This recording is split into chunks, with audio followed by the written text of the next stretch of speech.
No, they don't stop there. The peace of the vision pushes me to. The dreams, they become unspeakable.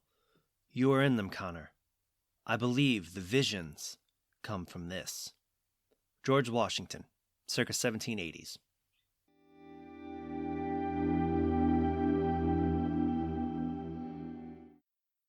Hello, I'm Andrew, and I want to welcome you to Visions of the Past, a podcast all about the lore of Assassin's Creed. This is episode 98, and today we're going to talk about the last two known Apples of Eden. In previous episodes, we've discussed every single Apple of Eden except for the two Apples of Eden that were present at the assassination of John F. Kennedy, the apples that Abstergo has classified as Apples of Eden 1 and 3. The first apple we'll be talking about is about the Apple of Eden 1, which has been either mentioned or seen in the Glyphs of Assassin's Creed 2, the Dead Kings DLC of Assassin's Creed Unity, the Siege of Paris DLC of Assassin's Creed Valhalla, and Assassin's Creed Bloodstone. The apple had the power to do normal Apple of Eden things like mind control and illusion projection, but it also had the power to imbue other objects with power, like the Eagle of Shugair. Created by the Isu, we don't know anything of its history before its discovery by Saint Denis of Paris within the Isu temple that would become known as the Saint Denis Temple. He used the apple to convert the local population to Christianity, and after his death in the middle of the 3rd century, his successor used the apple to create a lantern that eventually ended up being called the Head of Saint Denis. This lantern was used to house the Apple of Eden, and used it to implant the memory of Saint Denis walking with his decapitated head while preaching a sermon on repentance. After this, though, the apple began to corrupt the mind of Saint Denis' successor, and he returned the apple with the lantern to the temple where Saint Denis first found it. Here it sat until the 12th century, when it was found by the abbot Shugair. Shugair used the knowledge that he gained from the apple to create the Eagle of Shugair, a sword with the ability to create a bright light that would blind enemies during combat. Shugair also used the knowledge from the apple for his architectural redesign of the Basilica of Saint Denis, which saw Shugair use innovative structural and decorative features, finishing the choir, which was the first time that all the features of Gothic architecture were in one structure, sometime between 1140 and 1144. The apple fell back out of history after Shugair's life until sometime after August 10th, 1792. This was the date that Napoleon Bonaparte was searching Tuileries Palace in search of the apple, but instead he found a key that glowed like it was the apple when it was in use.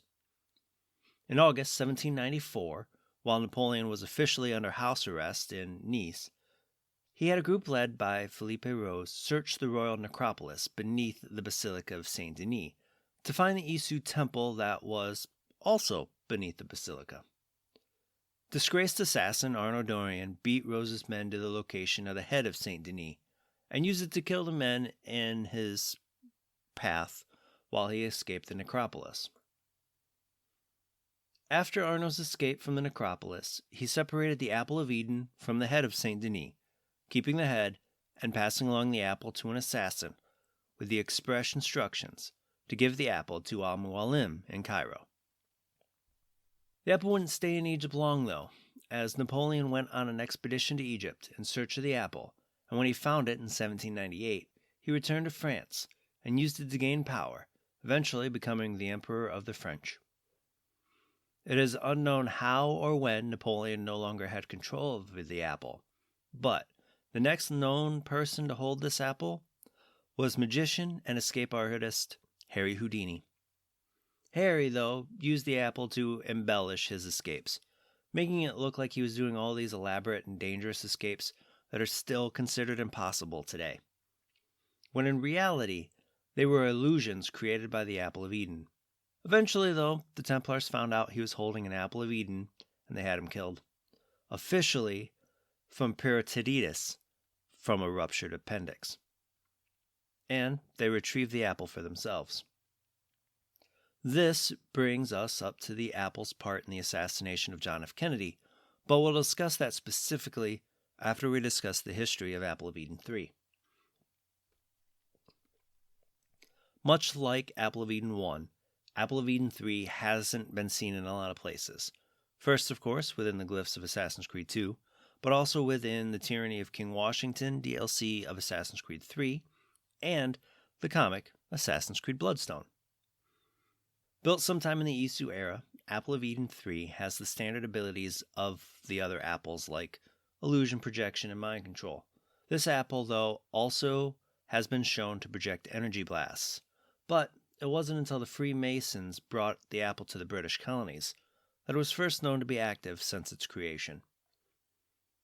After the Siege of Yorktown in October 1781, George Washington found the Apple of Eden on an unnamed British officer and took it from him, though when asked later, he couldn't remember the face of the officer. After the American Revolution, Washington started to be haunted by his dreams, and he had visions that were created by the apple. These dreams and visions showed Washington being corrupted by the apple itself, creating and taking the title of King of the United States, and in turn, becoming a ruthless tyrant. Desperate to stop these visions, Washington sought out his old ally, Ratagahaton. After explaining the visions to him, Ratagahaton wanted to see the apple. Hesitantly, though, Washington agreed, and when they both touched the Apple of Eden, Ratagahaton woke up in a separate reality that was formed by the nightmares and the visions that Washington was having. Over time, Ratagahaton was able to defeat the tyrannical King Washington, even though he showed signs of being drawn to the apple's power. When both Washington and Ratagahaton woke from the power of the apple, they realized the dangers that it possessed, and Washington had Ratagahaton take the apple and drop it in the sea. Ratagahaton took out his ship, the Aquila, put the apple in a weighted bag, and dropped it into the deep unknown areas of the Atlantic Ocean. While Ratagahaton was doing this, though, the apple was able to conjure a phantom that spoke to Washington one last time about taking up the mantle of king. Washington, though, was able to refute the phantom, and as Ratagahaton dropped the apple into the sea, the phantom disappeared. How the apple was retrieved, we don't know, but what we do know is that it was in the hands of the United States President Franklin Roosevelt in 1944, during a time that he found himself being manipulated by Templars into creating a new world order with other world leaders. It is also assumed that after Roosevelt's death, the apple had passed from president to president as it eventually made its way into the hands of John F. Kennedy. It is at this point in history where the two apples are known to cross paths. In preparation for removing the Apple of Eden 3 from John F. Kennedy, the Templars trained William Greer with Apple of Eden 2 in preparation to be able to handle the Apple of Eden that Kennedy was holding after his death. Greer, who was secretly an assassin, working under Boris Pass in the Bloodstone unit, drove the presidential limousine through Dealey Plaza in Dallas, Texas, on November 22, 1963. The plan was for Greer to slow the limousine to allow for Lee Harvey Oswald to kill the president, and, in case he was unable to do so, Abraham Zapruder, who was recording the event, would instead assassinate the president. When the Templars used the Apple of Eden 1 to create the illusion of a second gunman on a grassy knoll, with the goal to make it more difficult to prosecute Oswald, it was actually members of the Assassin's Bloodstone unit who pulled the trigger. Greer was able to retrieve Apple of Eden 3 and flee the scene. He didn't get far, though, as he was confronted by fellow assassin Alexei Garvani, who stopped Greer from taking the apple to Pash and instead took the apple from Greer, eventually giving it over to William King Harvey, the director of the CIA at the time, and an assassin also working for the Templars. While it's unsure what exactly happened to these two apples of Eden after the assassination of John F. Kennedy, but as they were both known to be in the hands of Templars, it's suspected that Apple of Eden 3 was used to help NASA move ahead with the Apollo program, leading to Apollo 11's moon landing and the retrieval of Apple of Eden 5. These two apples are interesting to me for the simple fact that they're both only shown within the glyphs of Assassin's Creed 2, main game DLCs, and Assassin's Creed Bloodstone. It's one of those things in the series that seems like it's purely coincidental, but there is always that chance that it's not. And if it's not, that is the attention to detail that can make the series a wonderful place from installment to installment. There are a lot of gaps, though. I mean, we don't really know how Apple of Eden 3 got to Yorktown or how Apple of Eden 1 got to Paris. But for the latter, it wouldn't surprise me if it was placed there by the last Isu that used it.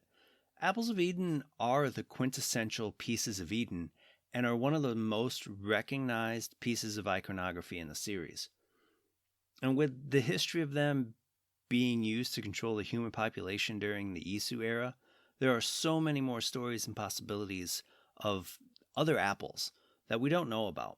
And I think they will always be a great option to go back to when an Isu artifact is needed. But what are your thoughts on Apples of Eden 1 and 3? Or Apples of Eden in general?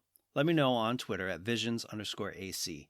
And I want to thank you for joining me today. Be sure to tune in every Tuesday for new episodes. If you love stories about Assassin's Creed lore, please tell your friends and follow this podcast on Apple Podcasts, Spotify, or your favorite podcasting platform. And if you want to support this podcast and help provide for new episodes, I'd love for you to buy me a cup of coffee at bit.ly/visions_coffee. If you have any questions about Assassin's Creed or topics you'd like me to cover, please feel free to hit me up on Twitter and Instagram at visions_AC, or you can always check out my TikTok at Visions of the Past Podcast. And you can find those links in the show notes below. And I have to let you guys know that in a couple weeks we're going to hit episode 100 and have that little bit of a preview of the D&D game that will run throughout December. And I can't wait to hear what you guys think about the story that we put together. Until next time, my assassin friends, make sure to follow Creed. I know those Templars listening. May the Father of Understanding guide you.